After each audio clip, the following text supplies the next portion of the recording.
ওই বিভীষিকাময় সময়ে মুসিবতের কালে মানুষগুলো পাগল হয়ে বিশ্বনবীকে খুঁজতে আরম্ভ করবে।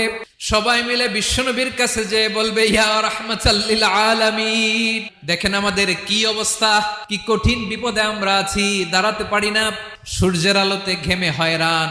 বিশ্বনবী মাকামে মাহমুদে যে আল্লাহু আকবার বলে সিজদায় লুটিয়ে পড়বেন, বিশ্বনবী এমন ভাবে অজর দ্বারায় সিজদায় লুটিয়ে পড়ে কাঁদবেন, রব্বুল আলামিনের রহমতের দরিয়ায় জোশ লেগে যাবে। রব্বুল আলামিন এই দৃশ্য থেকে সহ্য করতে পারবেন না। রব্বুল আলামিন বলবেন, ইয়া মুহাম্মদ ইরফা রাসাক, ও নবী আপনি মাথা তোলেন, আপনার কান্না আমি সহ্য করতে পারি না, আজকে আপনি যা চাবেন তাই দেব। ওয়াশফা তুশাফা, যার জন্য সুপারিশ করবেন তার সুপারিশ কবুল করে নেব। নবী মাথা তুলবেন, তুলে বলবেন, রব্বি হাবলি উম্মতি, আল্লাহ তুমি আমার গুনাহগার উম্মতকে বাঁচাও। এই দুনিয়ার বুকে রব্বুল আলামিন সব নবী